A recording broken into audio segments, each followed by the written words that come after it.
A German shepherd mother lay dying in an abandoned car, her frozen body wrapped around 5 puppies. 3 had already stopped breathing. The other 2 were fading fast. She had given them everything. Her warmth, her milk, her will to live.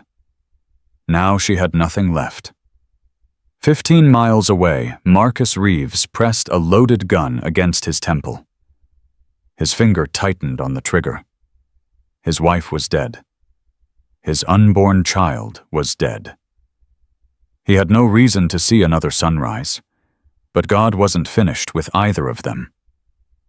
The moment their paths crossed, 2 broken souls found something worth fighting for. What happened next will shake you to your core.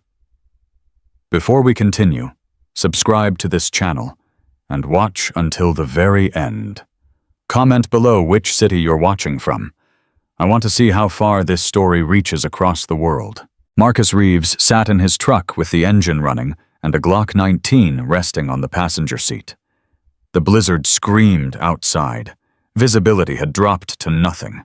The wipers fought against sheets of white that seemed determined to bury him alive. He hadn't moved in 20 minutes. Just sat there staring at the gun, listening to the wind howl like something wounded. 42 years old. Former Navy SEAL sniper. 3 combat tours, 17 confirmed kills, a chest full of medals collecting dust in a box he never opened. None of it mattered anymore. His hand reached for the gun. The metal was cold.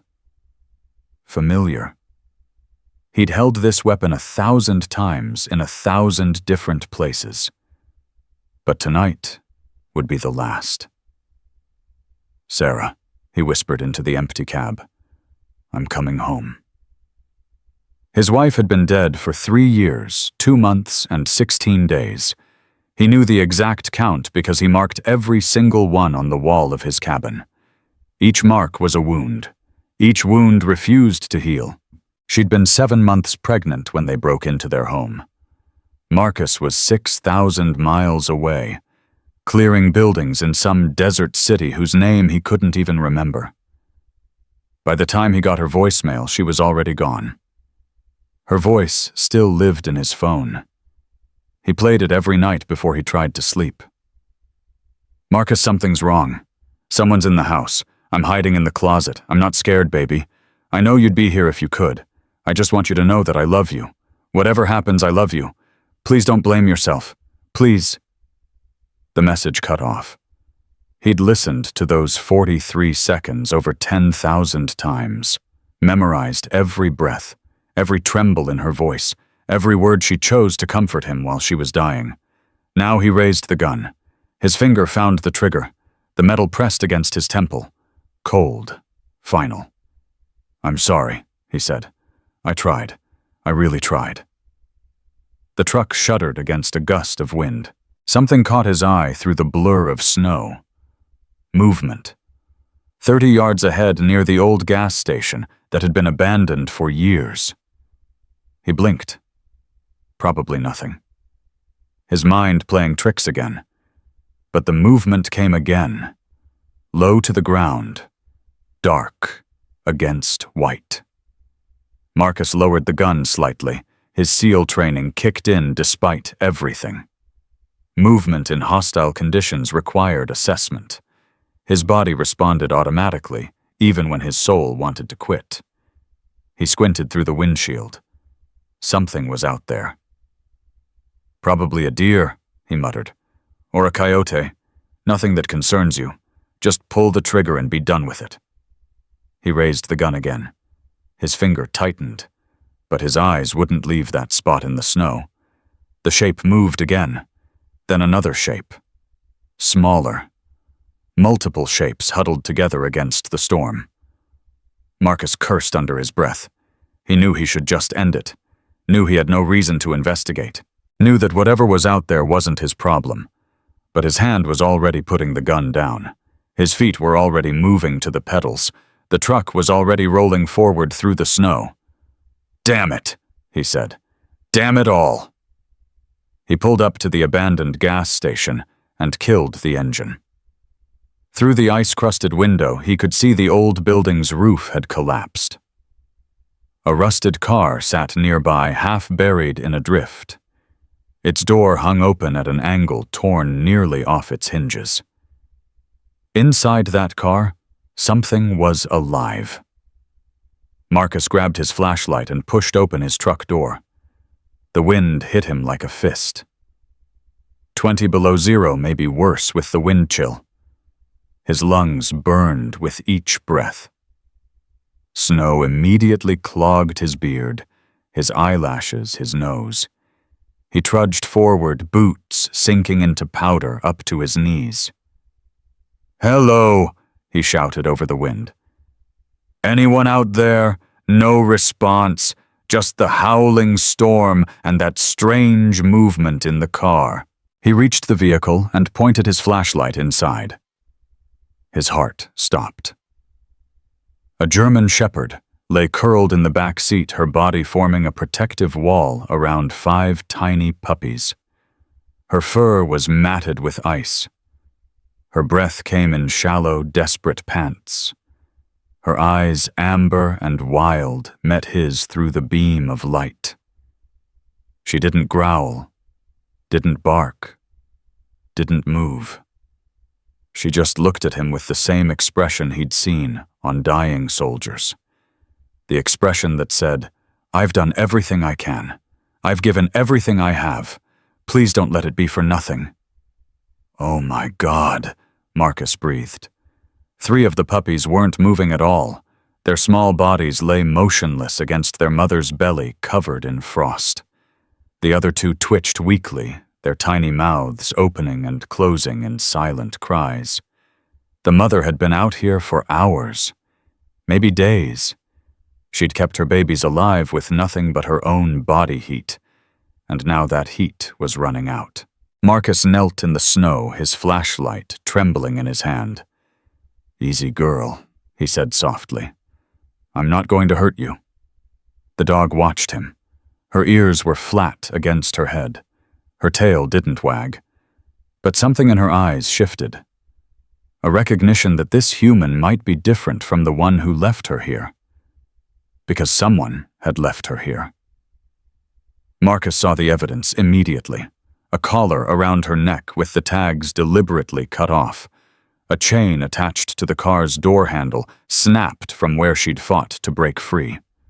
Fresh tire tracks leading away, now filling with snow. Someone had driven out here, chained this dog to a car, and left her and her puppies to freeze to death. Rage bloomed in Marcus's chest. The same rage he'd felt when he got that voicemail. The same rage he'd carried for 3 years. "Who did this to you?" he asked, his voice cracking. "Who would do this?" The dog's tail moved. Just once. A small thump against the frozen seat. Marcus reached out slowly, carefully. His gloved hand moved toward her muzzle. She could bite him. She had every right to.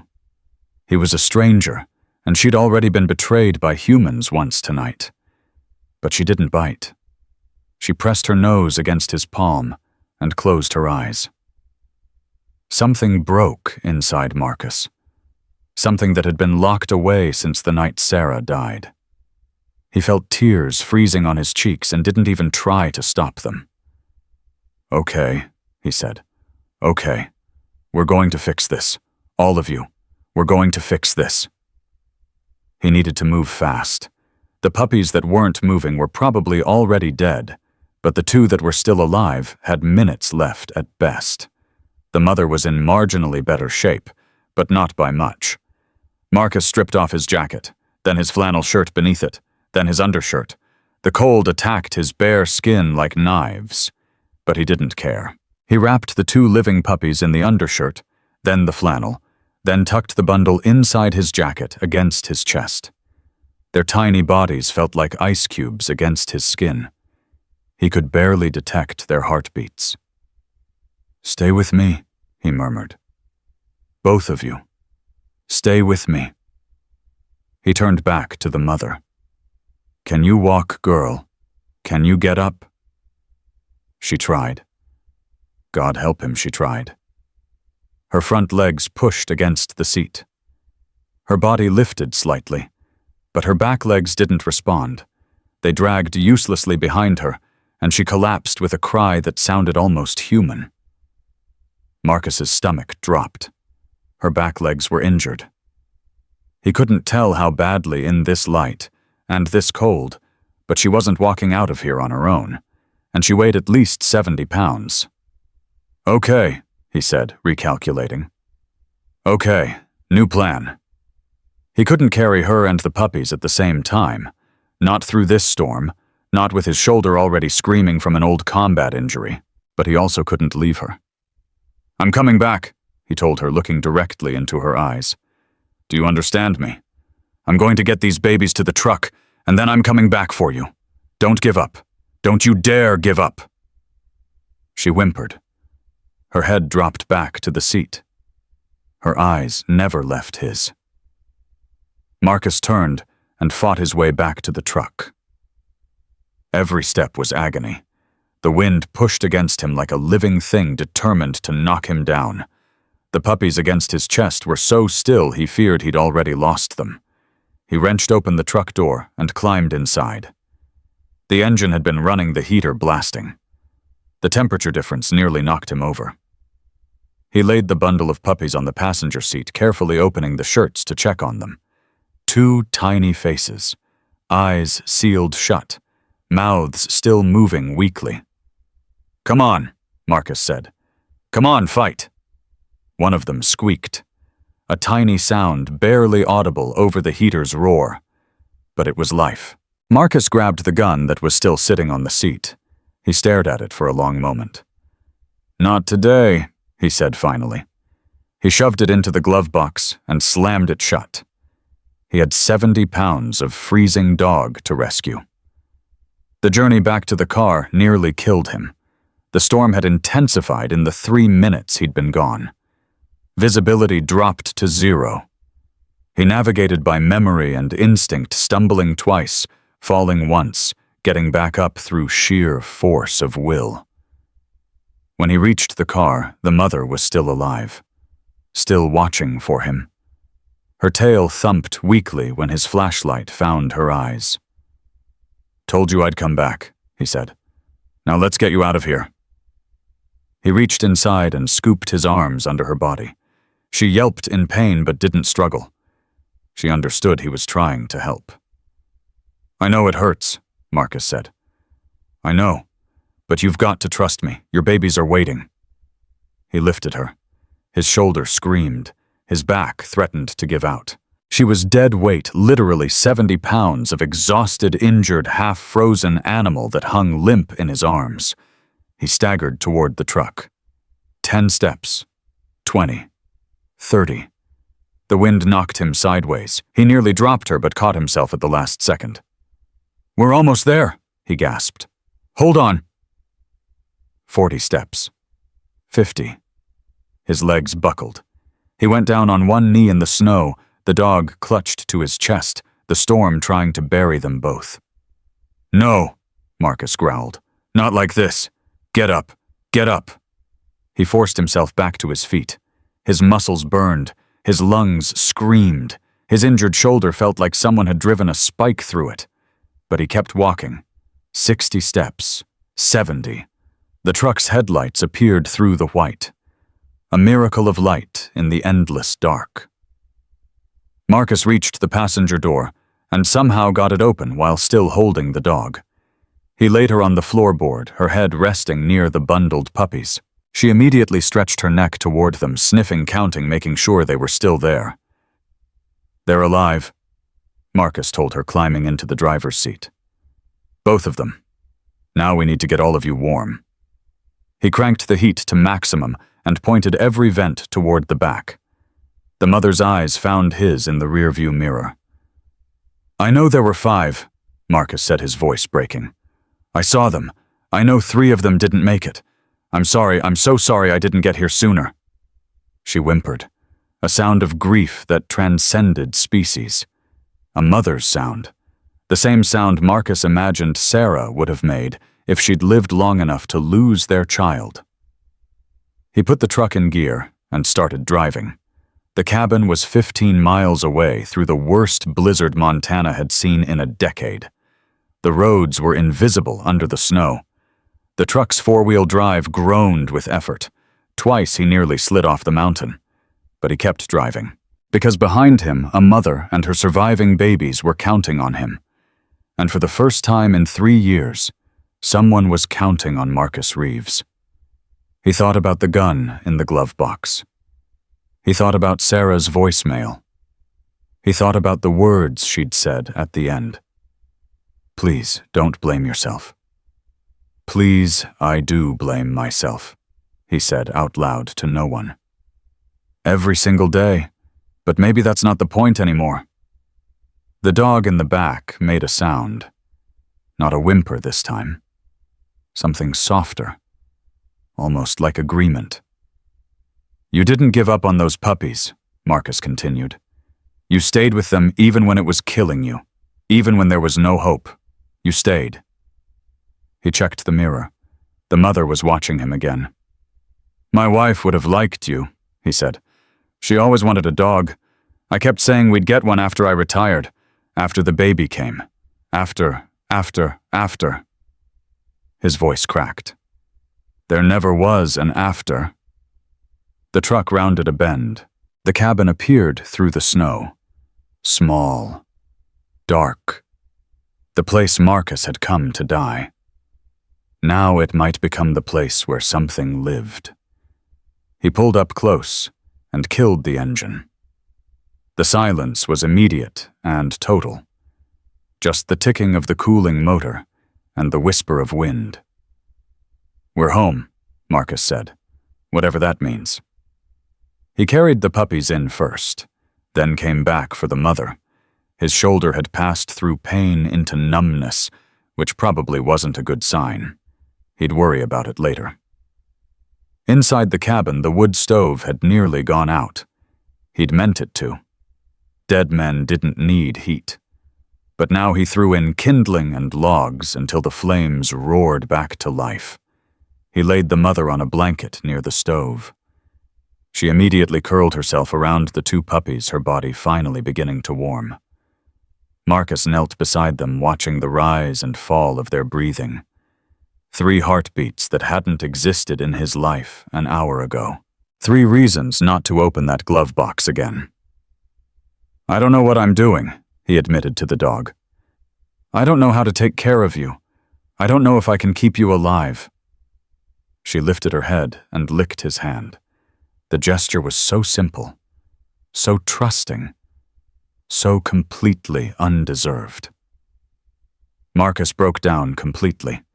He sat on the floor of his cabin and sobbed while a half-frozen German shepherd licked his fingers and 2 tiny puppies squeaked against her belly.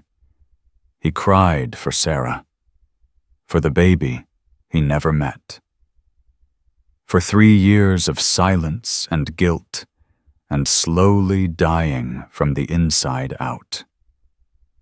And when the tears finally stopped, something had changed. He wasn't healed. He wasn't fixed. He wasn't okay. But he was still here, still breathing, still needed. "Storm," he said suddenly, looking at the mother. "That's your name, because you came out of a storm, and you survived." Her tail thumped against the blanket.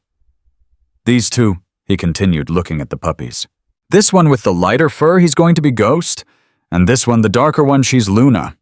The names felt right, like they'd always been waiting to be spoken. Marcus looked at his hands, the same hands that had held a gun to his head an hour ago. The same hands that had now carried 2 lives in from the cold. "I don't know what any of this means," he said to Storm. "I don't know why you were out there at the exact moment I was ready to give up. I don't know why I stopped instead of pulling the trigger." Storm's eyes held his. Amber, and knowing, and impossibly deep. But I'm going to keep you alive, Marcus said. All three of you. I'm going to fight for you the way I couldn't fight for Sarah. And maybe, he swallowed hard, maybe that'll be enough to keep me alive, too. Outside, the blizzard raged on. The wind screamed across the mountain like something dying, but inside the cabin the fire crackled warmly. The puppies stirred against their mother's belly, and a broken soldier began the long journey back from the edge of a cliff he'd almost fallen over. Marcus didn't sleep that night. He stayed beside Storm and her puppies, feeding them warm water from a syringe, checking their breathing every few minutes, talking to them in the low voice he used to use with his teammates before a mission. Around 4 a.m, Luna stopped moving. Marcus's heart seized. He grabbed the tiny body, feeling for a pulse, finding nothing. She was so small, so impossibly small. "No," he said. "No, no, no, don't do this." He rubbed her chest, breathed gently into her nose, pushed on her tiny heart with 2 fingers. "Come on, Luna. Fight. Fight." Storm watched him with desperate eyes. She knew. She could sense it. Her baby was dying, and there was nothing she could do. Marcus kept trying, kept pushing, kept refusing to accept another loss. And then miraculously, Luna squeaked. A tiny sound, the smallest protest against death. Marcus laughed and cried at the same time, holding the puppy against his chest, feeling her heart flutter beneath his fingertips. "That's it," he said. "That's right. You don't give up. Not in this family. We don't give up." Storm's tail wagged weakly. She stretched her neck and licked Luna's face as Marcus placed her back against her mother's belly. By dawn, all 3 of them were still breathing. Marcus sat back against the wall, exhausted beyond measure. His shoulder throbbed. His eyes burned. His body ached in places he'd forgotten existed. But he was alive. They all were. And for the first time in 3 years, 2 months, and 16 days, Marcus Reeves felt something other than the urge to die. He felt purpose. The blizzard outside began to quiet. The first gray light of morning crept through the frost-covered windows. A new day was coming. Marcus looked at Storm, at Ghost, at Luna. "We're going to make it," he told them. "All of us. Together." Storm's amber eyes met his, and in them Marcus saw something he recognized: gratitude, trust, hope. The same things he'd stopped believing in, the same things that had just saved his life. 3 days passed before Marcus slept more than 20 minutes at a time. Ghost and Luna needed feeding every 2 hours. Warm formula mixed with water delivered through a tiny syringe because they were too weak to nurse properly. Storm tried her best, but her body was depleted from the cold, from the trauma, from losing 3 of her babies in that frozen car. Marcus learned to read their sounds. A certain whimper meant hunger. Another meant cold. A third meant something was wrong, and that sound sent ice through his veins every single time. On the 3rd morning, he was heating formula on the stove when he heard the crunch of tires on snow. His body tensed immediately. Old instincts. A vehicle meant a visitor, and visitors meant questions he didn't want to answer. He grabbed the rifle from beside the door and pulled back the curtain. An old Jeep had pulled up to his cabin. A woman climbed out, small and silver-haired, wrapped in a heavy coat the color of plums. She carried a basket in her arms. Marcus didn't lower the rifle. "That's far enough," he called through the window. The woman stopped. She didn't look afraid. She looked at him the way a teacher looks at a difficult student. "Marcus Reeves," she said. "I'm Grace Holloway. I live down the mountain. I saw your lights during the storm. Nobody leaves lights on in a blizzard unless something's wrong." "Nothing's wrong," You can go now." Grace didn't move. "I also heard a dog crying last night. Sound carries in these mountains. Sounded like something in pain." Marcus's jaw tightened. Storm had howled around midnight, a long and mournful sound that probably echoed for miles. He'd held her through it, not knowing what else to do. "I don't need any help," he said. "Maybe not." But Grace took a step closer. "But those dogs might." Something in her voice made Marcus pause. It wasn't pity. It wasn't nosiness. It was something else. Something that recognized pain because it had lived through pain. He lowered the rifle. "How do you know about the dogs?" Grace smiled slightly. "Because I spent 40 years as an army nurse. I know the sound of creatures fighting to survive. And I know the sound of a man who's forgotten how." Marcus stared at her for a long moment. Then he opened the door. Grace stepped inside and stopped when she saw Storm lying by the fire. Ghost and Luna pressed against her belly. Her expression shifted immediately from curious to concerned. "Oh, sweet Lord," she breathed. "What happened to them? Found them in the blizzard. Someone chained the mother to an abandoned car and left them to die. 5 puppies. Only 2 made it." Grace set down her basket and knelt beside Storm. Her hands moved with practiced efficiency, checking the dog's pulse, examining her eyes, feeling along her spine. "Her back legs," Marcus said. "She can't use them. I don't know if it's permanent." "Let me see." Grace ran her fingers along Storm's hind legs, pressing gently at different points. Storm whimpered, but didn't snap. "It's not spinal," Grace said finally. "Feels like severe muscle trauma. Maybe frostbite damage to the nerves. With proper care, she might walk again." "Might. Nothing's certain with injuries like this. But she's strong. I can feel it." Grace looked up at Marcus. "She fought to keep those babies alive. That takes more than muscle. That takes will." Marcus nodded slowly. "She's a fighter. So are you." Grace stood her knees cracking slightly. "I know who you are, Marcus. Everyone in these mountains knows. The SEAL who bought the cabin on Miller's Ridge 3 years ago. The one who never comes to town. The one who lost his wife." Marcus's face hardened.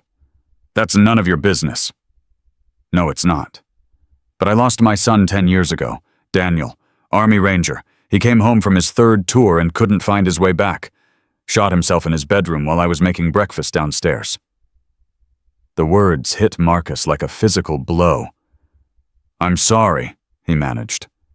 "So am I. Every single day." Grace reached into her basket and pulled out a jar of something golden. "This is honey. Local. Good for healing. Mix it with their formula. And this," she pulled out a small bottle, "is antibiotics. In case infection sets in. I keep them stocked because the nearest vet is 60 miles away." Marcus took the items, not knowing what to say. "You don't have to do this alone," Grace said softly. "I know you think you do. I thought the same thing after Daniel died. But isolation doesn't heal anything. It just makes the dying take longer." She headed for the door, then stopped. "I'll be back tomorrow to check on them. And Marcus," he looked up. "God sends us what we need when we've stopped asking. Maybe these dogs are your answer. Maybe you're theirs." She left before he could respond. Marcus stood in the doorway watching her Jeep disappear down the mountain road. Then he looked back at Storm, who was watching him with those amber eyes that seemed to see everything. "She talks too much," he said. Storm's tail thumped once against the blanket. "Don't agree with her?" Another thump. Marcus almost smiled. Almost. The next week brought small miracles and constant fear. Ghost grew stronger by the day. His appetite doubled, then tripled. He started making sounds that weren't just survival cries, but actual puppy noises. Curiosity. Playfulness. Life. Luna remained fragile. She ate less than her brother slept more, and sometimes her breathing would go so shallow that Marcus would press his ear to her tiny chest just to make sure her heart was still beating. Storm's legs showed the first signs of improvement on the 5th day. She managed to drag herself a few feet across the floor to reach the water bowl Marcus had placed too far away. He found her there, panting from the effort, lapping water like she'd conquered a mountain. "You stubborn girl," he said, moving the bowl closer. "You could have just barked." Storm looked at him with what he could have sworn was pride. Grace came by every day, just as she'd promised. She brought supplies, checked on the dogs, and stayed long enough to share coffee and silence. She didn't push Marcus to talk. She just existed in his space, a steady presence that asked nothing and offered everything. On the 8th day, she asked about Sarah. They were sitting by the fire watching Ghost attempt to climb over his mother's leg. Luna slept peacefully for once, her breathing steady. "What was she like?" Grace asked. "Your wife." Marcus tensed. "I don't talk about her." "I know. That's why I'm asking." He was quiet for a long moment. The fire crackled. Ghost gave up on his climbing adventure and flopped against Storm's belly. "She was brave," Marcus said finally. "Braver than me. I was deployed for months at a time and she never complained. She built a life while I was gone. Made friends, started a garden, volunteered at the shelter downtown." He paused. "She always wanted a dog. I kept saying we'd get one when I retired. When the baby came. When things settled down." "Things never settle down," Grace said quietly. "No, they don't." "How did she die?" Marcus's hands clenched. "Home invasion. 2 men broke in while I was overseas. She hid in the closet and called me. Left a voicemail." His voice cracked. "She was telling me she loved me when they found her." Grace didn't offer platitudes, didn't say she was sorry. She just sat with the weight of his words, letting them exist without trying to fix them. "My son left a note," she said after a while. 3 words. "Too tired now." That's all. 3 words to explain throwing away 32 years of life. Marcus looked at her. "Does it ever get easier?" "No. But it gets different. The grief doesn't shrink. You just grow bigger around it. Eventually there's room for other things alongside the pain." She stood gathering her coat. "Those dogs need you, Marcus. And whether you want to admit it or not, you need them. Don't waste the chance." She was almost to the door when Marcus spoke again. "Grace." She turned. "Thank you for not giving up on me." Grace smiled, and for a moment she looked decades younger. "Honey, I'm just getting started." 2 weeks after the rescue, Marcus made a decision. Storm could stand now. Wobbly, uncertain, but upright. Her legs were coming back just as Grace had hoped. Ghost had doubled in size and spent most of his waking hours exploring every corner of the cabin. Luna was still small, still fragile, but she'd started opening her eyes, revealing irises the color of storm clouds. They were going to survive. All of them. Marcus started building a pen outside the cabin. Nothing fancy, just a fenced area where Storm could eventually walk in the fresh air, where the puppies could learn to run. He worked with his hands for the first time in years, cutting wood, driving nails, creating something instead of destroying it. It felt foreign. It felt good. He was putting the finishing touches on the gate when he heard the vehicle. Not Grace's Jeep. Something bigger. Official. A county truck pulled up to the cabin, green and white, with a seal on the door that read, Montana Department of Animal Control. A man climbed out tall and broad, wearing a uniform and carrying a clipboard. Marcus's stomach dropped. "Marcus Reeves," the man called. "Who's asking?" "Deputy Frank Morrison. Got a report about unregistered animals at this address. Need to ask you some questions." Marcus walked slowly toward the truck, keeping his hands visible. Old habits. "What kind of report?" Morrison glanced at his clipboard. "Anonymous caller said there were dogs here. Possibly strays. Possibly dangerous. Mind if I take a look? Actually, I do mind."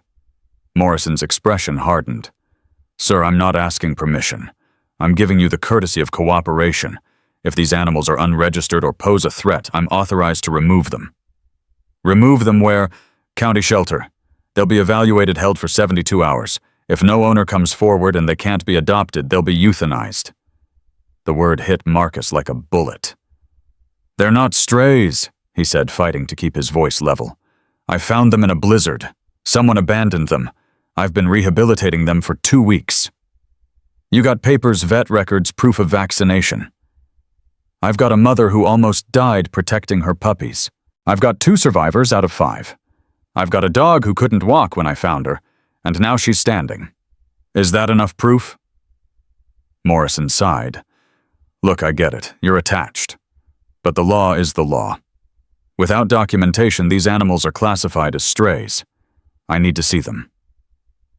Marcus didn't move. "Mr. Reeves, I can come back with a court order. I can bring county police. This doesn't have to be hard." "It's already hard. You're threatening to take animals that I saved and kill them because of paperwork." "I'm doing my job." "Your job is wrong." The 2 men stared at each other. The mountain wind whipped between them, cold and indifferent. Finally, Marcus stepped aside. "Fine. Look at them. But you're not taking them. Not today. Not ever." Morrison walked toward the cabin. Marcus followed, his heart pounding. Inside, Storm was immediately alert. Her ears flattened against her head. Her lip curled, showing teeth. The puppies pressed against her belly, sensing danger. Morrison stopped just inside the door. "German Shepherd," he said, writing on his clipboard. "Female. 2 puppies, also German Shepherd. Approximate age of pups. 6 weeks now. They were maybe 4 when I found them. Mother appears injured. Her legs were damaged in the cold. She's recovering." Morrison crouched, slowly extending his hand toward Storm. She growled, low and dangerous. "Aggressive," Morrison noted. "She's protective. There's a difference. Someone chained her to a car and left her to freeze. She's not going to trust strangers." Morrison stood writing more notes. "I'm going to be straight with you, Mr. Reeves. Without registration, without vet records, without proof, these animals aren't wild or hybrid. I can't just walk away." "What do you want from me?" 7 days. Get them registered. Get them vaccinated. Get me documentation. If you can't do that, I'll be back with animal control and I won't be as friendly." Marcus's fists clenched at his sides. "And if I refuse," Morrison met his eyes, "then I'm authorized to remove them by force. Your choice." He turned and walked out. Marcus watched the truck disappear down the road, his blood boiling. 7 days. He had 7 days to navigate a system designed to process animals like products, to prove that 3 lives he'd pulled from a blizzard deserved to exist. He looked at Storm. She was still growling, still watching the door where the threat had vanished. "It's okay, girl," Marcus said. "He's gone." But Storm didn't relax. Her eyes moved from the door to the window. Her body was rigid with tension. Marcus knew that look. He'd seen it in soldiers who'd been betrayed before. The look that said, "I've learned not to trust," and you can't unlearn that overnight. "I won't let them take you," he promised. "Any of you. I don't care what it costs." Storm's eyes met his. For a moment, something passed between them. An understanding. A pact. Then she turned her attention back to her puppies, licking each one in turn, reassuring them in the only language she knew. Marcus grabbed his keys. Grace would know what to do. Grace always knew. He was halfway to the door when he heard the crash. He spun around. The window near the back of the cabin was shattered. Cold air poured in. Storm was on her feet, moving faster than she'd moved since the rescue, her injured legs carrying her toward the broken glass. "Storm, no, stop!" But she didn't stop. She grabbed Ghost in her mouth, then Luna, carrying them both with desperate strength. She'd seen Morrison. She'd felt the threat. And every instinct in her body was screaming one thing: run. Marcus lunged for her, but she was already through the window, her back legs scrambling on the frame, pulling herself through the jagged opening. He ran outside, following the trail of blood where her legs had been cut by the glass. She was heading for the tree line, moving with a speed born of pure terror. "Storm, Storm!" She didn't look back. She plunged into the forest with her babies, vanishing into the shadows between the pines. Marcus sprinted after her. Snow slowed his steps. Branches clawed at his face. He could hear her somewhere ahead, crashing through the undergrowth, running from the only human who'd ever tried to save her. Because she didn't know the difference anymore. All humans were threats. All uniforms meant danger. Morrison's presence had undone weeks of trust in a single moment. "Please," Marcus gasped, still running. "Please don't do this." The sounds ahead grew fainter. Then they stopped entirely. He burst into a small clearing and found nothing. No storm, no puppies, no trail. Just silence and snow and the terrible emptiness of being too late. Marcus fell to his knees. "No," he breathed. "No, no, no." He'd lost them. After everything, he'd lost them. And somewhere in the frozen mountains, a mother dog was running with her babies, running from a world that had taught her nothing was safe. Marcus stayed on his knees for a long time, the cold seeping into his bones. Then he stood, his jaw set, his eyes hardened. "I'm coming for you," he said into the empty forest. "All three of you. I'm not giving up. Not this time." He turned and ran back toward the cabin. He needed supplies. He needed Grace. He needed every skill the Navy had ever taught him. Because this wasn't over. This was just beginning. Marcus burst through Grace's door without knocking. She was at her kitchen table, a cup of tea halfway to her lips. She set it down the moment she saw his face. "What happened? Storm's gone. She took the puppies and ran. That animal control officer showed up, threatened to take them, and she bolted through a window." Grace was already moving, grabbing her coat from the hook by the door. "How long ago?" 20 minutes, maybe less. "She's injured, Grace. Her legs aren't fully healed. She won't get far, but in this cold, she'll find shelter. Dogs know how to survive. It's in their blood. She's got 2 puppies with her. They're 6 weeks old. They won't last the night." Grace pulled on her boots, her movements fast despite her age. Which direction did she run? North, toward the old mining roads. Grace's face went pale. "The ravine. There's an abandoned mine shaft up there. If she's looking for shelter, that's where she'll go." "Then that's where I'm going." "Marcus, wait." Grace grabbed his arm. "That mine collapsed years ago. The ground around it is unstable.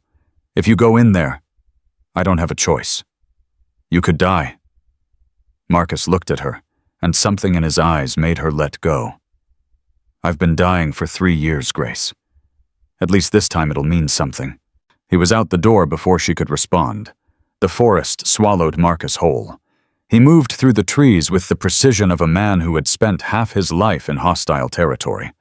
His eyes tracked the ground for signs of passage. Broken twigs, disturbed snow, drops of blood from Storm's cut legs. The trail was clear at first. She'd been running blind, crashing through brush, leaving evidence everywhere. But as the minutes passed, the signs grew fainter. She was slowing down, finding her rhythm, becoming harder to follow. Marcus pushed harder. His breath came in sharp gasps. His injured shoulder screamed with every swing of his arms. The cold bit through his jacket, his gloves, his resolve. But he didn't stop. He couldn't stop. Sarah's voicemail played in his head on an endless loop. Her voice calm and loving, telling him not to blame himself while she waited to die. He'd failed her. He'd been 6,000 miles away playing soldier while his wife and unborn child were murdered in their own home. He would not fail again. "Storm!" he shouted into the trees. "Storm, where are you?" Nothing answered but the wind. He pressed on. The forest grew denser. The light grew dimmer. Marcus checked his watch. 3 hours until sunset. After that, the temperature would drop another 20 degrees. Even a healthy dog would struggle to survive. Storm wasn't healthy, and neither were her puppies. He found the first real sign an hour into the search. A shallow depression in the snow where something had rested. Fur caught on a nearby branch. The imprint of 2 small bodies pressed against a larger one. They'd stopped here. Maybe to rest. Maybe because Storm couldn't go any further. Marcus knelt and touched the depression. Still slightly warm. They'd been here within the last 30 minutes. He was close. "Storm!" he called again.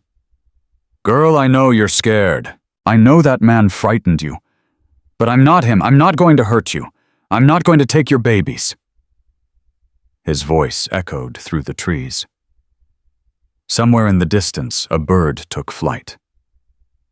Then he heard it. A bark. Faint. Desperate. Coming from somewhere ahead and below.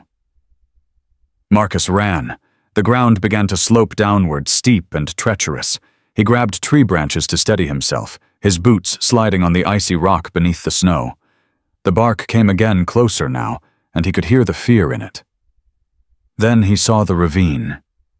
It cut through the forest like a wound 30 feet deep with walls of frozen stone.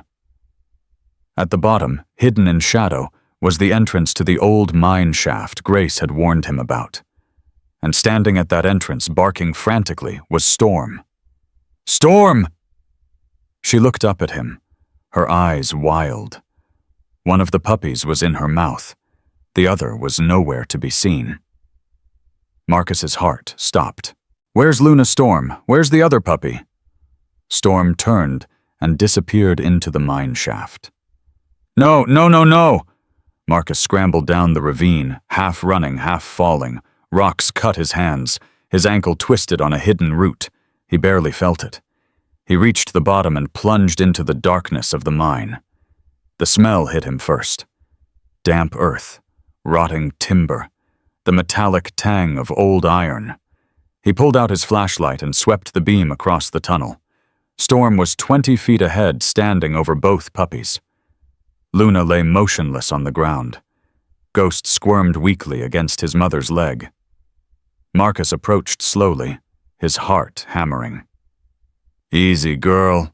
I'm here. I'm here now." Storm's growl rumbled through the tunnel. Low. Warning. She'd run from humans once today. She would fight before she ran again. "I know," Marcus said softly. "I know you don't trust me. You trusted once, and they left you to die. But I'm not leaving. Do you understand? I'm not leaving." He took another step. Storm's growl intensified. "Look at me, Storm. Look at my eyes. I came for you in the blizzard. I carried you to warmth. I fed your babies when you couldn't. I'm not the enemy." Another step. Storm's lips pulled back, showing teeth. "Your daughter isn't moving. I can see it. I can help her. But you have to let me close." Storm looked down at Luna. The tiny puppy hadn't stirred since Marcus entered the mine. Her chest wasn't moving. When Storm looked back up, something had changed in her eyes. The aggression was still there, but beneath it was something else. Desperation. the knowledge that she couldn't fix this alone. She stepped aside. Marcus knelt beside Luna and pressed 2 fingers against her chest. Nothing. No heartbeat. No breath. "No," he whispered. "Not again. Please, not again." He scooped up the tiny body and began rubbing her chest.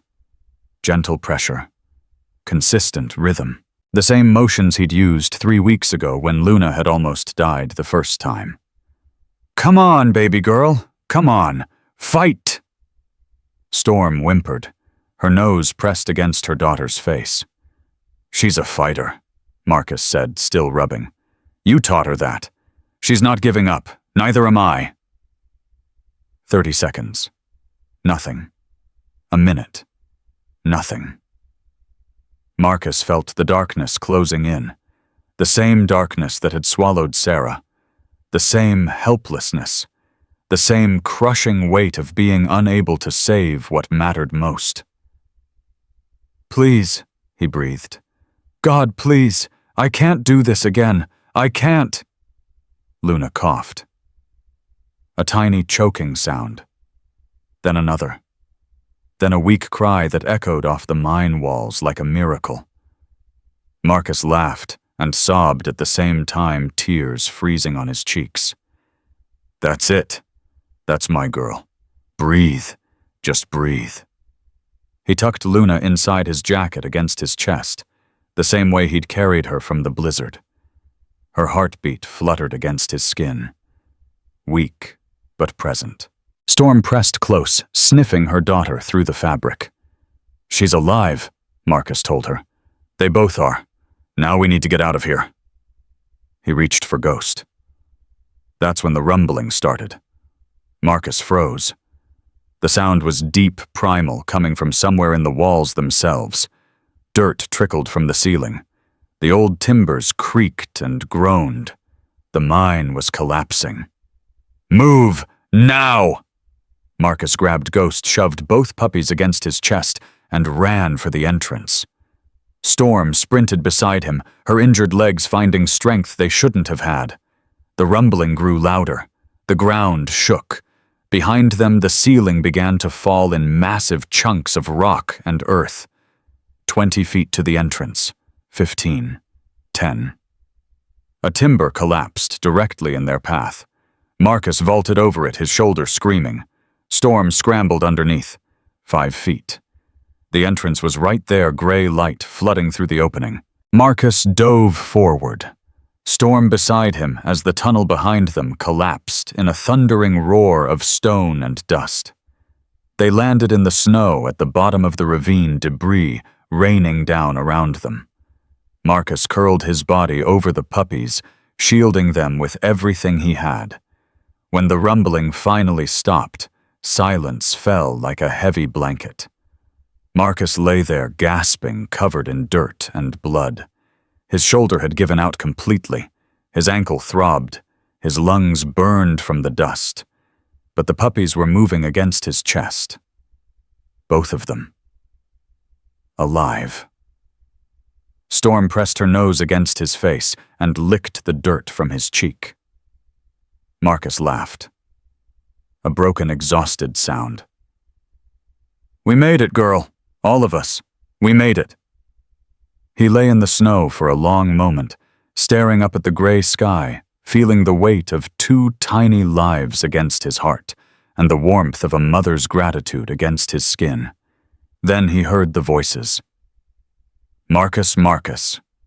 Grace's voice, coming from above. He forced himself to sit up, wincing at the pain that shot through his body. "Down here," he shouted. "We're down here." Flashlight beams appeared at the top of the ravine. Grace's face peered over the edge, followed by another face Marcus didn't immediately recognize.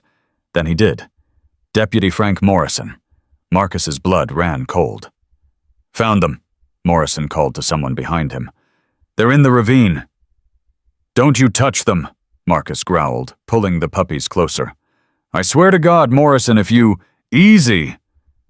Morrison raised both hands, showing they were empty. "I'm not here to take anyone." "Like hell you're not." Morrison began climbing down the ravine, moving carefully on the icy rocks. Grace followed more slowly, her face tight with worry. Marcus tried to stand, but his ankle buckled. He fell back into the snow, still clutching the puppy's Storm pressing against his side. Morrison reached the bottom and stopped 10 feet away. "I heard the mine collapse from the road," he said. "Came to see if anyone needed help." "We don't need your help." "Marcus." Grace reached them, breathing hard from the descent. "Let him speak." "Why, so he can tell me again how he's going to kill my dogs?" Morrison's jaw tightened. "That's not—" He stopped himself, took a breath, started again. "I've been doing this job for 15 years, following rules, processing paperwork, never asking why. Get to the point. The point is, I just watched a man almost die trying to save 3 dogs. I just watched him crawl out of a collapsing mine with 2 puppies against his chest." Morrison shook his head slowly. "That's not a man who's harboring strays. That's a man who found his family." Marcus stared at him, not daring to hope. "I ran Storm's description through the database while I was driving out here," Morrison continued. "Turns out she matches a dog that was reported stolen 8 months ago. Military service animal, retired from the K-9 Corps after serving 3 tours overseas." Grace's hand flew to her mouth. "She's not a stray," Morrison said. "She's a veteran, same as you." Marcus looked down at Storm, at the scars on her body he'd noticed but never questioned, at the alertness in her eyes, at the way she responded to command structure, to tone to authority. "Who did she belong to?" he asked quietly. "Handler named Sergeant Brian Walsh, killed in action 6 years ago. Storm was sent stateside for adoption, but the paperwork got lost in the system. She bounced around for years before someone stole her from her last placement. And the puppies, unregistered but born to a documented military animal. That changes things." Morrison pulled out his clipboard, tore off the top sheet, and crumpled it in his fist. "Consider your 7 days extended indefinitely. Get them to a vet when you can. I'll file the paperwork to transfer Storm's registration to your name." Marcus couldn't speak. His throat had closed completely. Grace wiped her eyes. "Why the change of heart, Deputy?" Morrison looked at Storm, then at the collapsed mine entrance, then at Marcus's battered, bloody face. "Because I've seen a lot of people in my job. Most of them don't care about anything but themselves. Most of them wouldn't cross the street to help a stranger, let alone risk their lives for a dog." He paused. "This man nearly died today for an animal that bit him, ran from him, and led him into a collapsing mine. That's not paperwork anymore. That's something else." "What is it?" Marcus managed. Morrison almost smiled. "That's love, Mr. Reeves, and I'm not going to stand in the way of that." He turned and began climbing back up the ravine. Grace helped Marcus to his feet, taking some of his weight on her shoulder. Storm pressed close to his other side, her body warm against his leg. "Can you make it up?" Grace asked. Marcus looked at the steep climb ahead, at his ruined ankle, at his destroyed shoulder. "I'll make it," he said. "I don't have a choice." They climbed. Every step was agony. Marcus's body had nothing left to give, but he gave it anyway. Grace murmured encouragement. Storm walked beside him occasionally, pressing her nose against his hand, reminding him she was there. The puppies stayed quiet against his chest, as if they knew the danger wasn't over yet. 20 minutes later, they reached the top. Morrison's truck was waiting, engine running, heat blasting. Without a word, he helped Marcus into the passenger seat and lifted Storm into the back. Grace climbed in beside the dog, cradling her silver head in her lap. "Hospital's 60 miles, Morrison said, getting behind the wheel. "No hospital." Marcus's voice was firm. "Take me home. You need medical attention. I need to know they're safe. I need them warm and fed and sleeping by the fire. The rest can wait." Morrison studied him for a long moment. Then he nodded. "Home it is." The truck rolled down the mountain as the sun began to set. Golden light spilled across the snow, painting everything in shades of amber and rose. Marcus held the puppies against his chest, feeling their heartbeats sync with his own. In the back seat, Grace stroked Storm's ears, while the dog's eyes slowly closed in exhausted peace. "You did good today," Morrison said quietly, his eyes on the road. Marcus didn't respond. He was watching the sunset through the windshield, thinking about Sarah. About the voicemail he'd listened to 10,000 times. About the last words she'd ever spoken. "Please don't blame yourself." For the first time, he understood what she meant. He couldn't have saved her. He couldn't have been there. The guilt he'd carried for 3 years was a weight he'd chosen, not a sentence he'd earned. But these dogs. This broken family he'd pulled from the snow. These he could save. The cabin appeared through the trees, its windows dark, its chimney cold. Morrison pulled up close and killed the engine. "Need help getting inside?" Marcus shook his head. "I've got it from here." He climbed out of the truck, moving slowly, every muscle screaming in protest. Grace helped him carry Storm to the door, while Morrison watched from the driver's seat. "Marcus," the deputy called. He turned. Morrison leaned out the window. "I know you don't trust me. I wouldn't trust me either after what I said before. But if you ever need anything at all, you call the station and ask for me. Understand?" Marcus held his gaze for a moment. Then he nodded.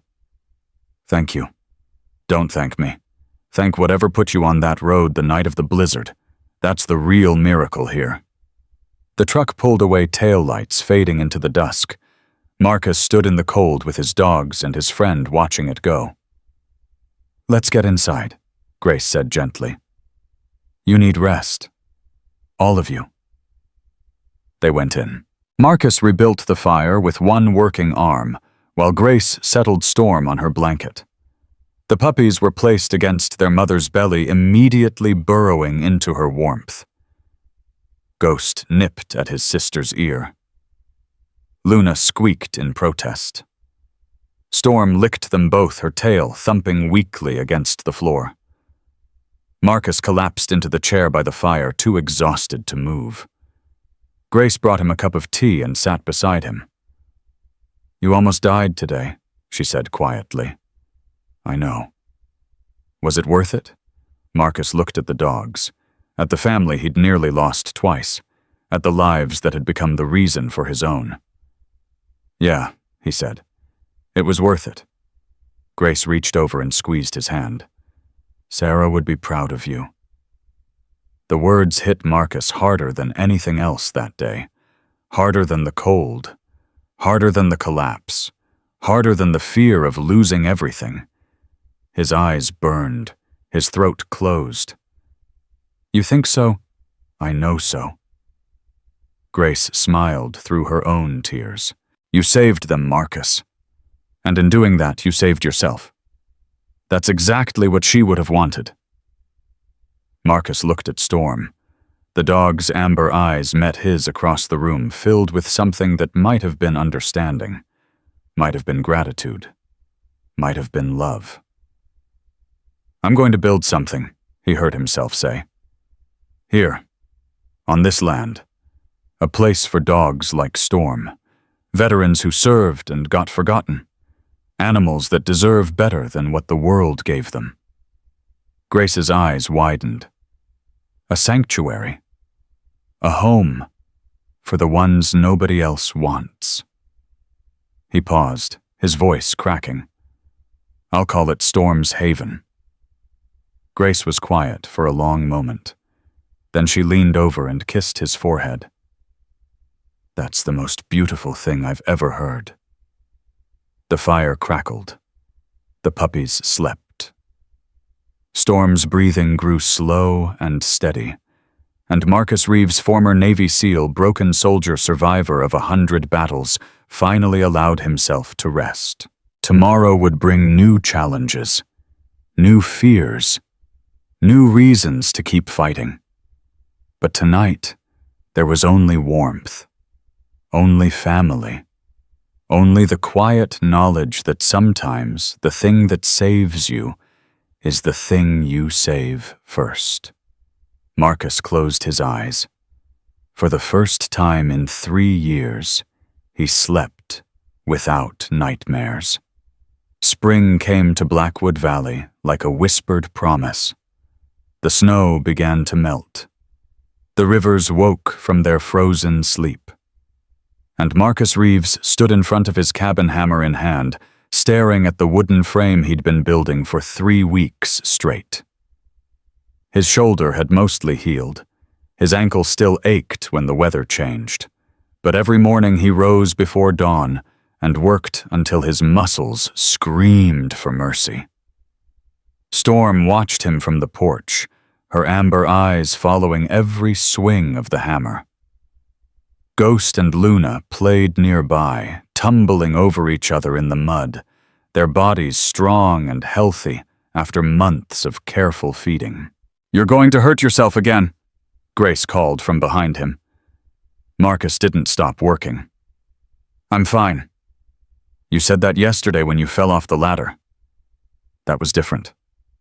"How? Yesterday I wasn't paying attention. Today I am." Grace shook her head and walked over to inspect his progress. The frame stretched across a 1/4 acre of cleared land. Posts and beams and the skeleton of something larger than Marcus had ever built before. "It's really taking shape," she said softly. Marcus stepped back, wiping sweat from his forehead. 10 kennels, indoor heating for winter, a training yard, medical station. He paused. "Room for 20 dogs, maybe more if we expand later." "Storm's Haven." Grace smiled. "She'd be proud." Marcus looked at Storm. The German shepherd had risen from her spot and was walking slowly toward them. Her gait was steady now, her legs fully healed, but there was something different about her lately, a tiredness that hadn't been there before, a heaviness in her movements. "She's been slowing down," Marcus said quietly. "I noticed. Dr. Vance is coming tomorrow. I asked her to do a full examination." Grace nodded. "That's wise." Storm reached them and pressed her nose against Marcus's palm. He stroked her head, feeling the warmth of her fur, the steady rhythm of her breathing. "Whatever she finds," Marcus said, "we'll handle it. Together." But something in his gut told him the news wouldn't be good. Dr. Elena Vance arrived the next morning in a dusty pickup truck loaded with medical equipment. She was younger than Marcus expected, maybe mid-30s, with dark hair pulled back in a practical ponytail and eyes that had seen too much suffering to be surprised by anything. "Mr. Reeves," she extended her hand. "I've heard a lot about you. Call me Marcus, and don't believe everything Deputy Morrison says." Elena smiled. "Actually, it was the dogs I heard about.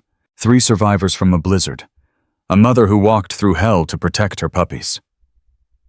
She looked past him to where Storm lay on the porch. "That's her. That's Storm."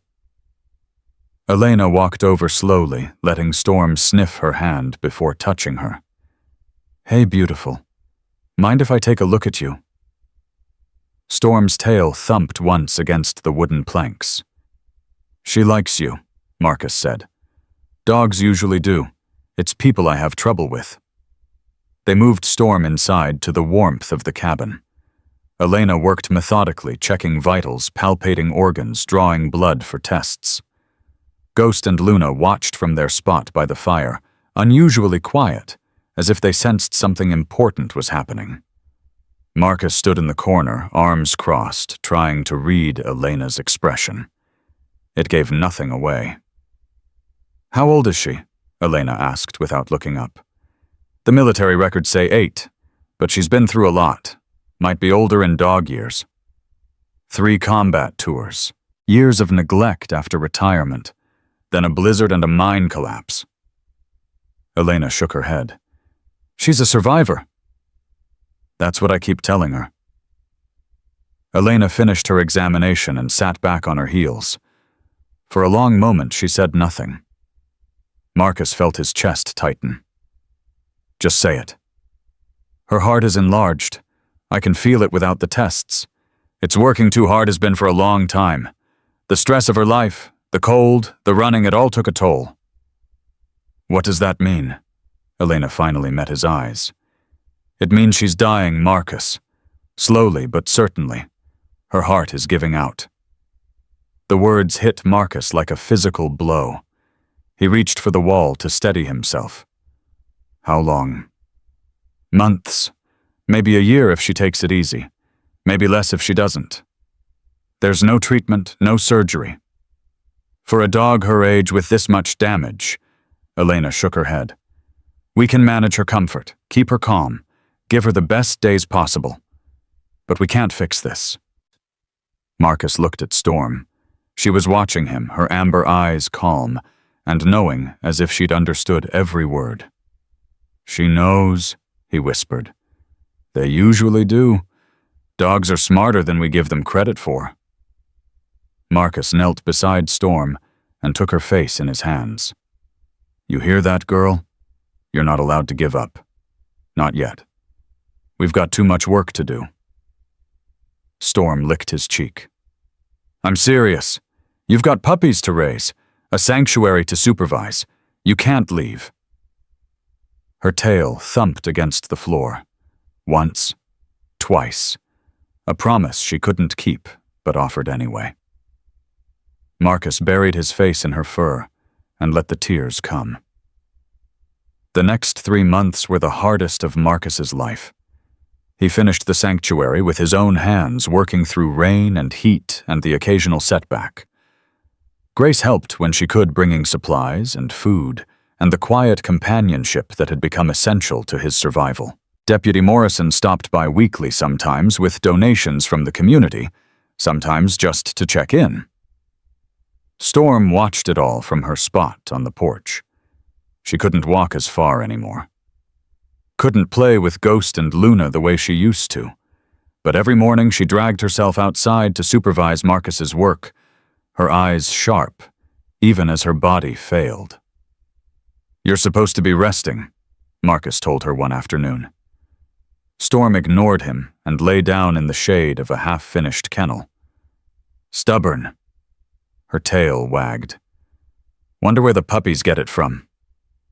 Ghost bounded over, nearly crashing into his mother in his enthusiasm. Luna followed more carefully, pressing her nose against Storm's muzzle in greeting. They were almost full-grown now. Ghost had become a powerful, confident dog with his father's strength and his mother's intelligence. Luna remained smaller, gentler, but with a quiet resilience that reminded Marcus of the night she'd almost died twice. They're going to be okay, Marcus said more to himself than to Storm. When you're gone, they'll carry on. They'll remember everything you taught them.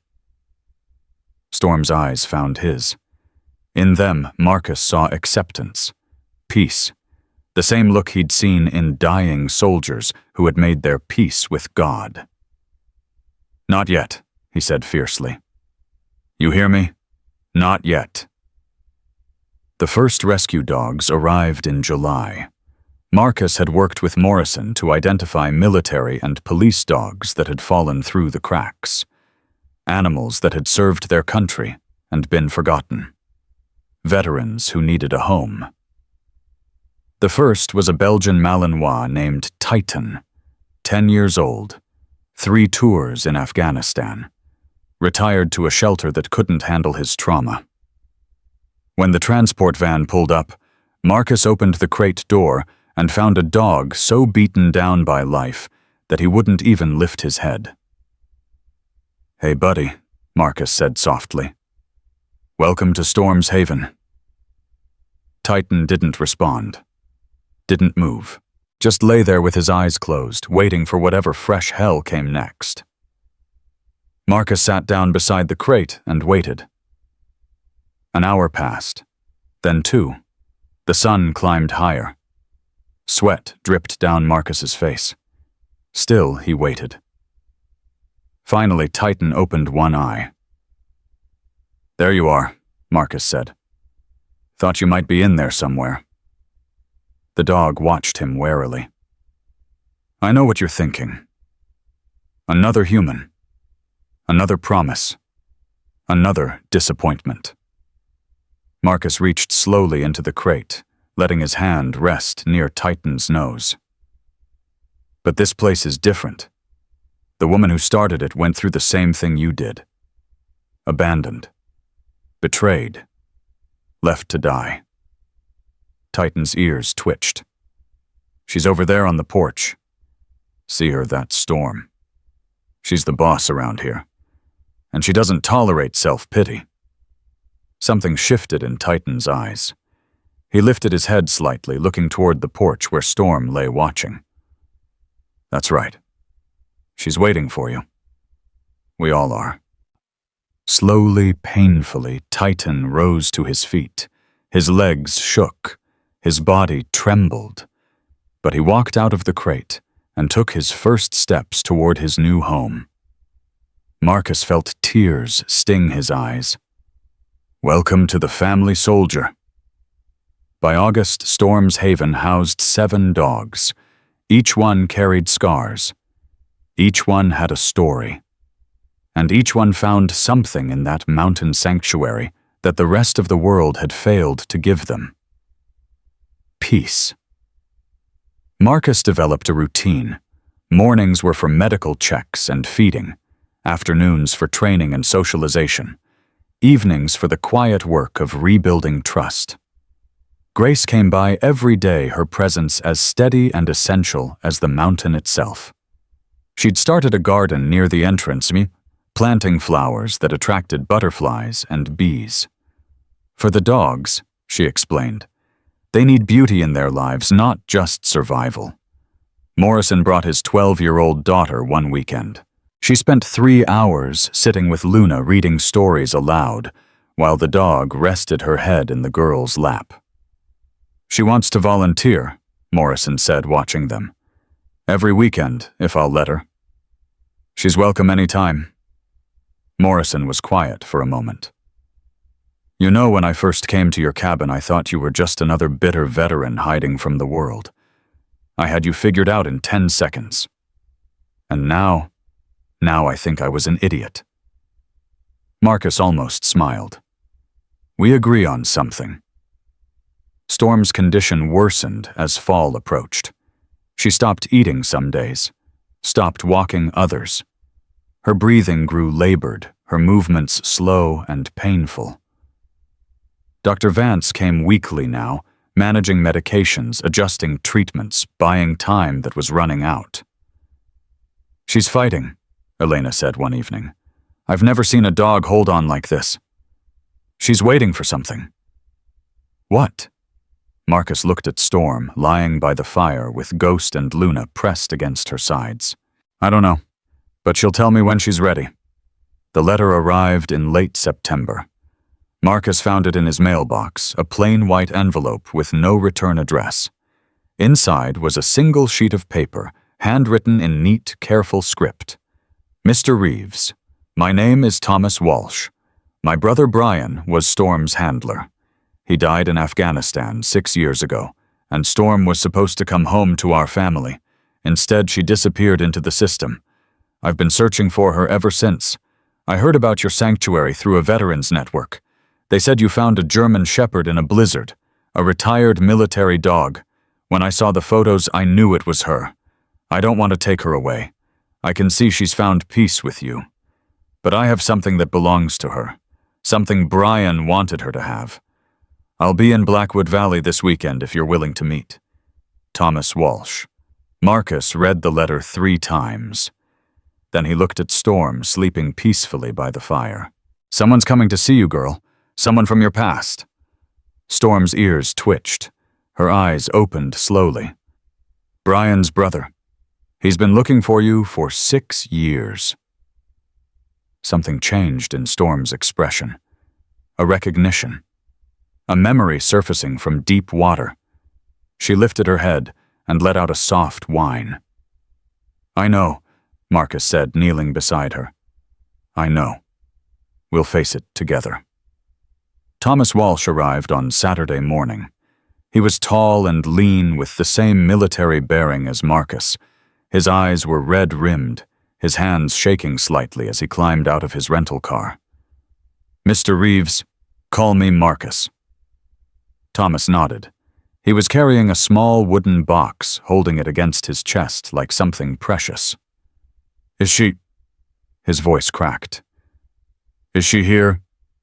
"She's inside. But Thomas, I need to tell you something first."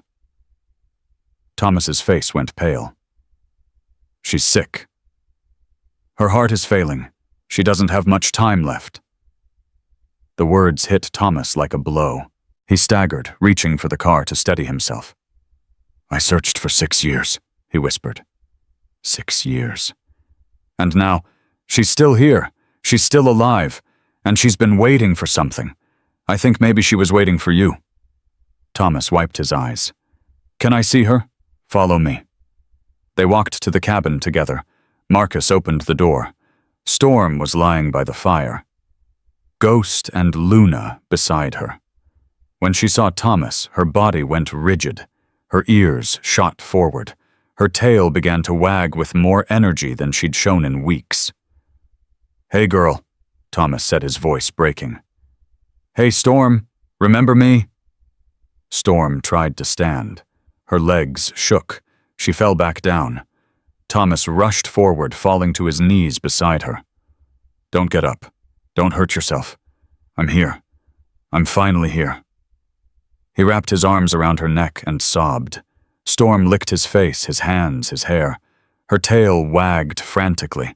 Her whole body trembled with joy. "Brian talked about you every day," Thomas said through his tears. "Every single day. You were his best friend, his partner, his family," Storm whimpered and pressed closer. "When he died, they told me you were coming home. I had a bed set up, food, toys, everything he would have wanted for you." Thomas's voice broke completely. "But you never came. They lost you. And I thought I'd failed him." Marcus stood in the doorway watching. His own eyes burned.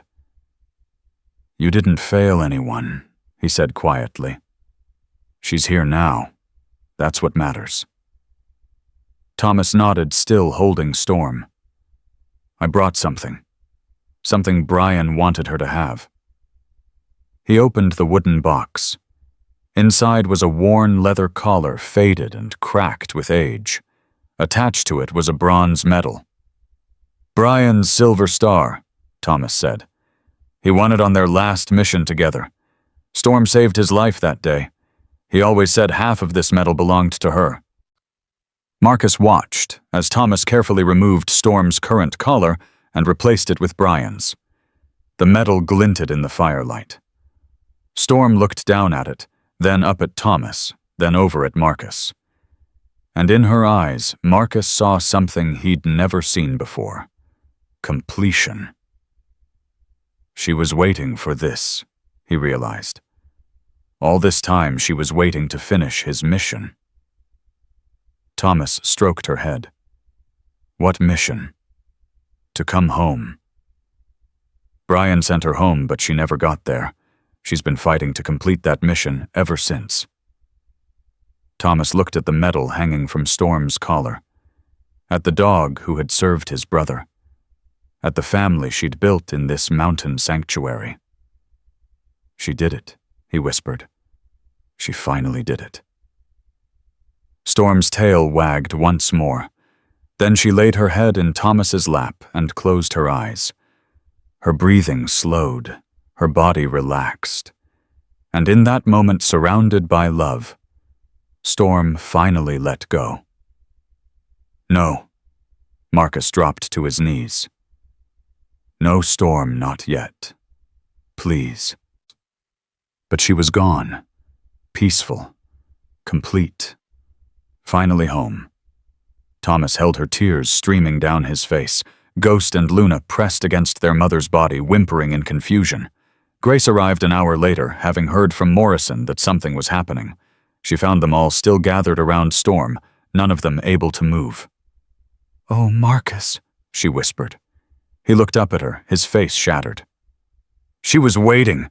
All this time she was waiting to finish Brian's mission, and the moment she did, she could finally rest. Marcus nodded. She could finally rest. They buried Storm at sunset on a hill overlooking the sanctuary she had inspired. Thomas placed the silver star on her grave. Marcus carved a wooden marker with his own hands. It read, "Storm, soldier, mother, friend." She never left her pack behind. Ghost and Luna sat beside the grave as the sun went down, their silhouettes dark against the golden sky. "What happens now?" Thomas asked. Marcus looked at the sanctuary below, at the dogs finding peace in their kennels, at the life that had grown from so much death. "Now we honor her," he said, "by saving every dog we can, by giving them what she had. A home, a family." Thomas stood beside him in silence. Two soldiers bound by a dog who had touched both their lives.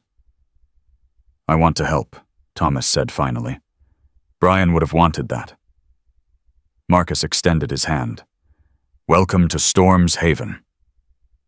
They shook hands as darkness fell. And somewhere in the fading light, Marcus could have sworn he heard a bark. Joyful. Free. Finally home. 6 months passed since they buried Storm on the hill. Marcus stood at the entrance of Storm's Haven, watching the morning light spread across the valley. 23 dogs now called this place home. Veterans from wars most people had forgotten. Survivors of abandonment and neglect. Souls that the world had thrown away. Every single one of them mattered. Ghost pressed against his leg, solid and strong, his father's power visible in every line of his body. Luna sat on his other side, smaller, but no less fierce, her storm-gray eyes scanning the property with quiet vigilance.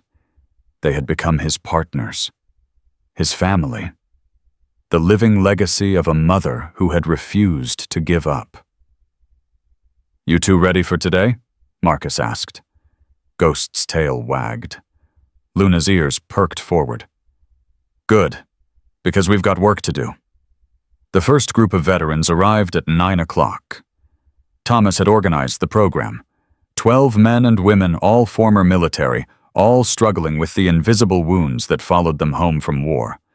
They climbed out of the transport van slowly, their eyes wary, their bodies tense. Marcus recognized every symptom. He'd worn them himself for 3 years. "Welcome to Storm's Haven," he said, stepping forward. "My name is Marcus Reeves. I spent 15 years as a Navy SEAL. Served 3 tours overseas.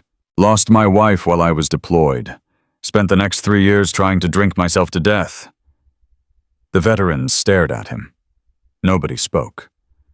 "I'm not going to tell you it gets better. I'm not going to promise you the nightmares stop. I'm not going to lie and say the guilt goes away." Marcus paused. "But I am going to tell you that you don't have to carry it alone." He whistled softly. Ghost and Luna walked forward, their movements calm and deliberate. They approached the group and began making their rounds, sniffing hands, pressing against legs, offering the simple comfort of presence. A woman in the back started crying. "This is Ghost and Luna," Marcus said. Their mother was a military service dog who served 3 tours in Afghanistan. She was abandoned, left to freeze in a blizzard with her puppies. "I found her by accident. She saved my life." "How?" one of the veterans asked, his voice rough. "By needing me, by giving me a reason to stay alive when I had none." Marcus looked at each of them in turn.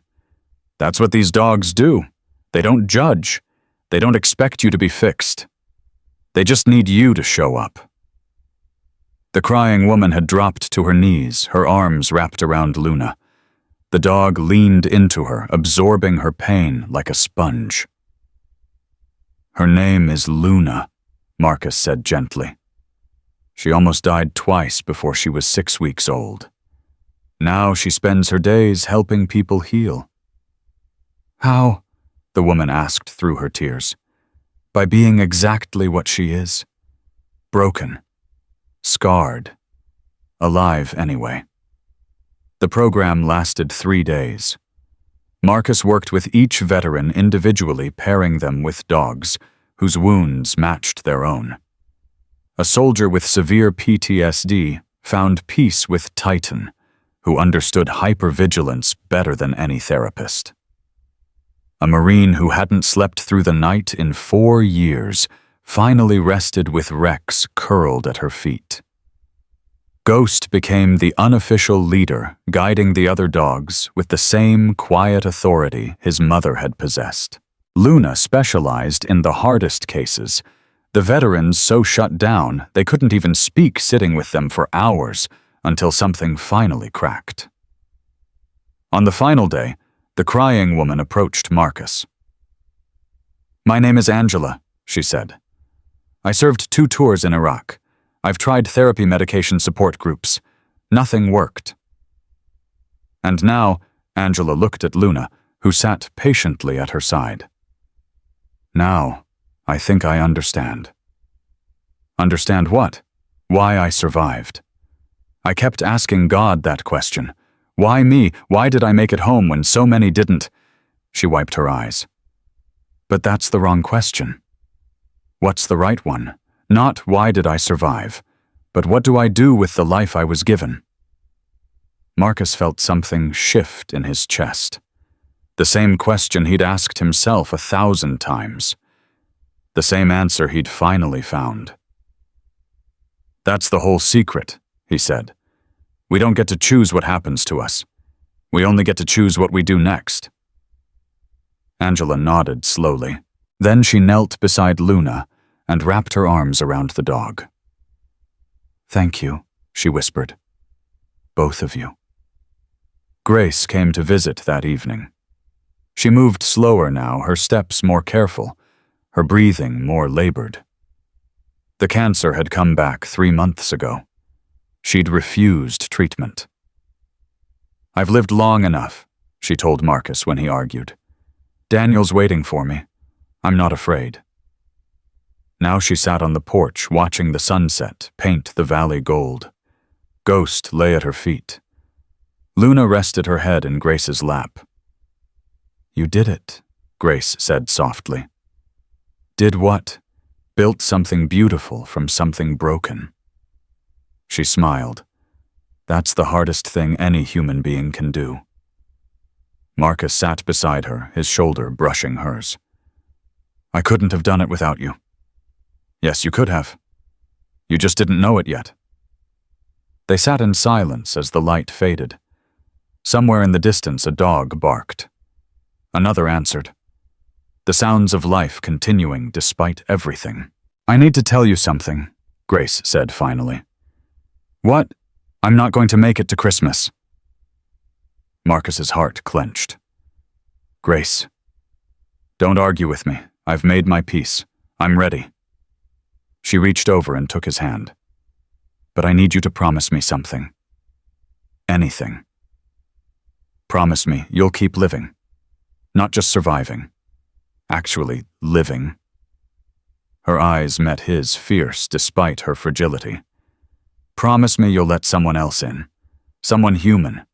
Someone who can give you what these dogs can't." "Grace, I don't need—" "Everyone needs love, Marcus. Even stubborn Navy SEALs who think they're better off alone." She squeezed his hand. "Storm taught you how to feel again. Now you need to learn how to share it."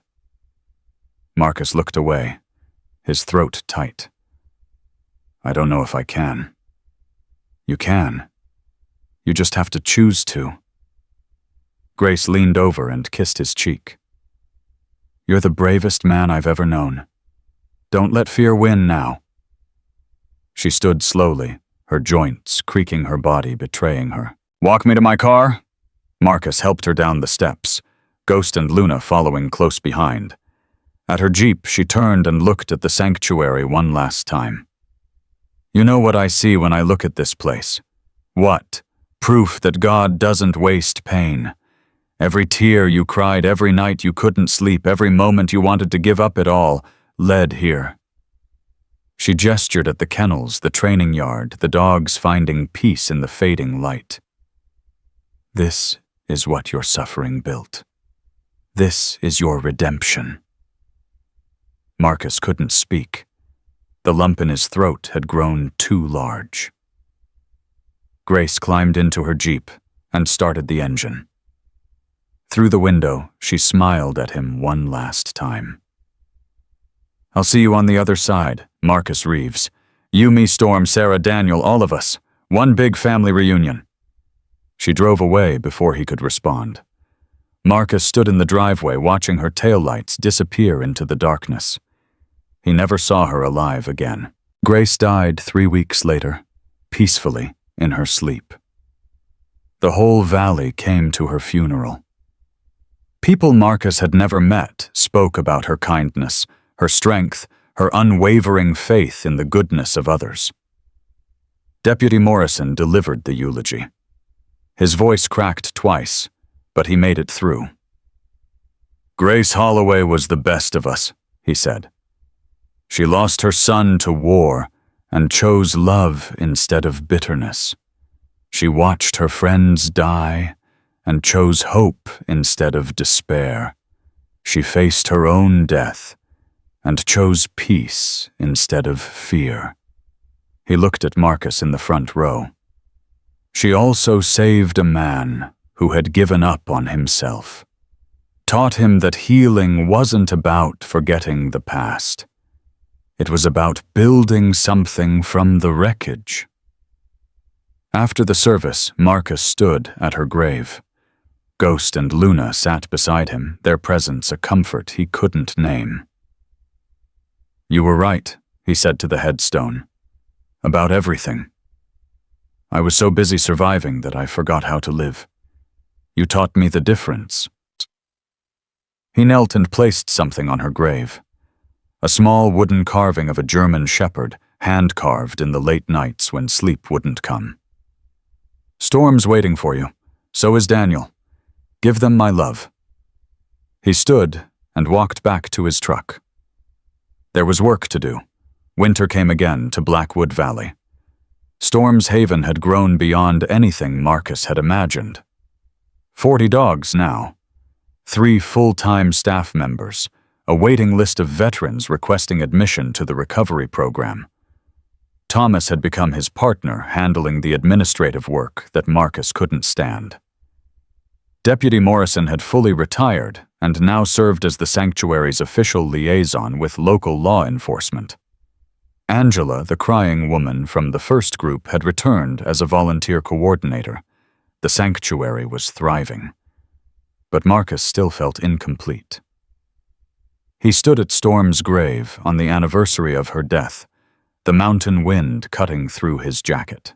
Ghost and Luna stood with him, as they did every time he came here. "I kept my promise," he told her. "I built something good. I saved a lot of lives. I even learned to smile again." The wind carried his words away. "But Grace was right. I'm still alone. Still keeping everyone at arm's length, still afraid to let anyone close enough to hurt me." Luna pressed against his leg. Ghost leaned into his other side. "I know. I've got you two. But she wanted more for me. She wanted me to find someone who could love me back." He stayed at the grave until the sun began to set. Then he walked back down to the sanctuary, his dogs beside him. At the gate, he found a woman waiting. She was in her late 30s with dark hair and tired eyes. She stood beside a beat-up sedan, her arms wrapped around herself against the cold. "Are you Marcus Reeves?" "That's me. Can I help you?" "I hope so." She opened the back door of her car. I found him on the highway 2 days ago, wandering alone. No collar, no chip. Nobody's claimed him. A German shepherd climbed slowly out of the car.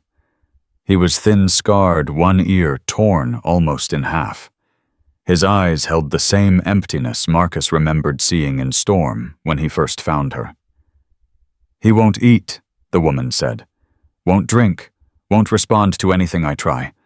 The shelter said they'd have to euthanize him if I brought him in." Marcus knelt slowly, extending his hand toward the dog.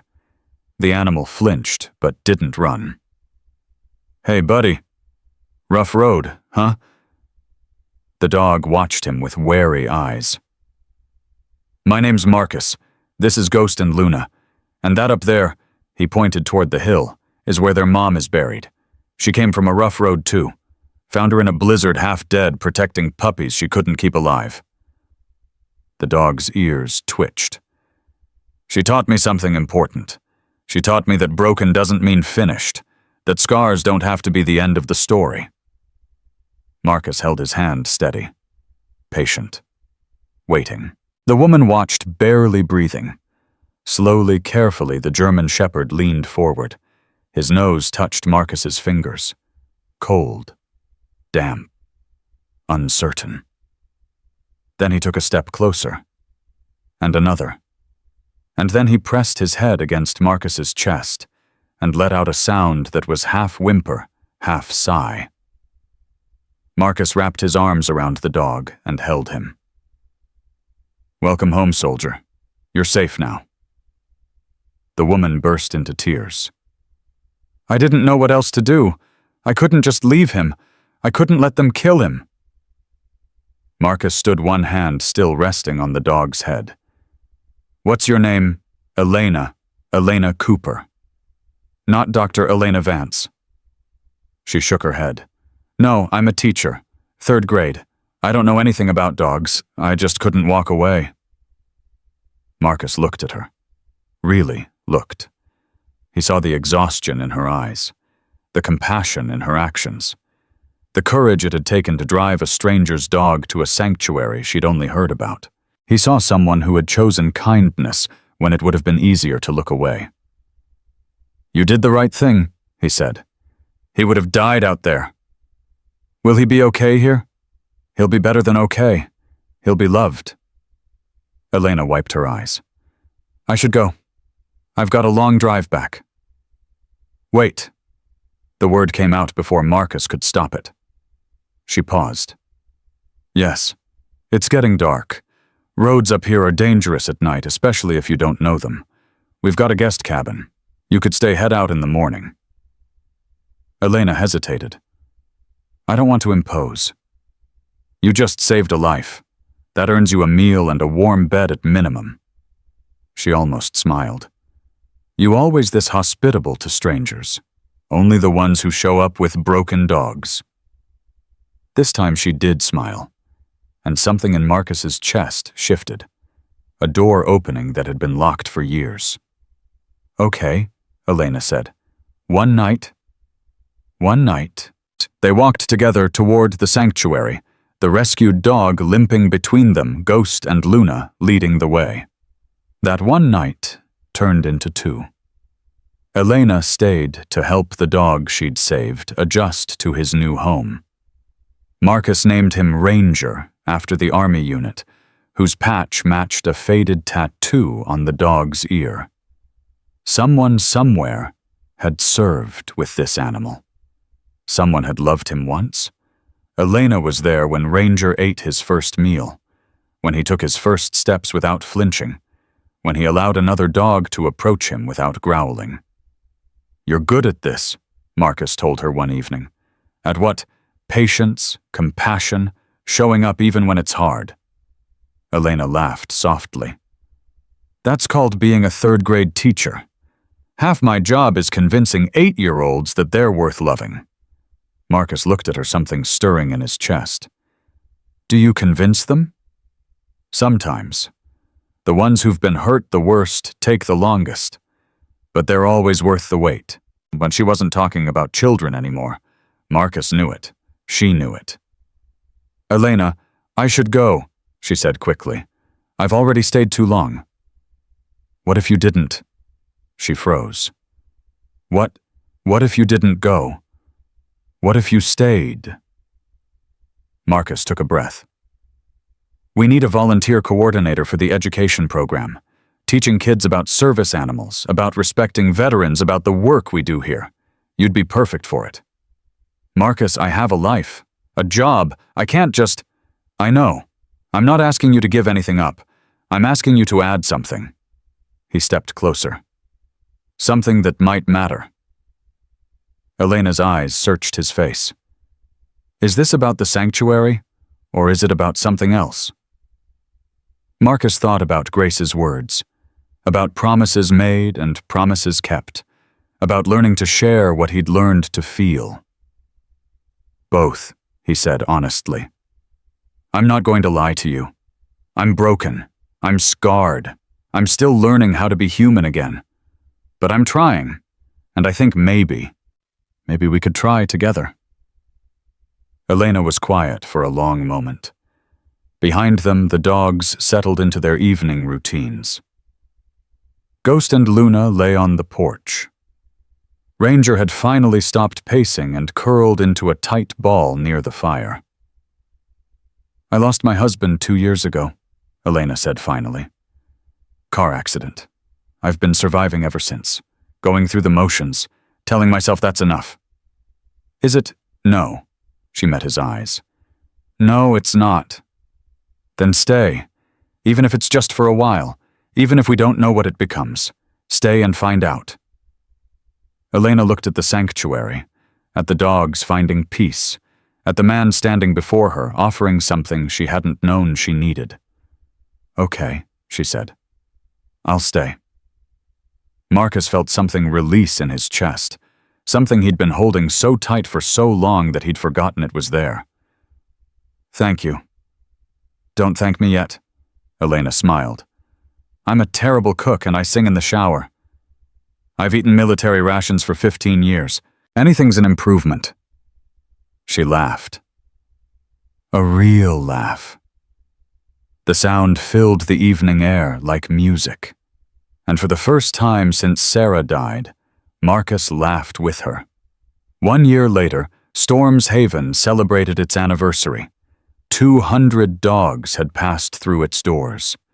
93 had found permanent homes. The rest had found peace in their final days, surrounded by love instead of loneliness. 57 veterans had completed the recovery program. 12 had returned as volunteers.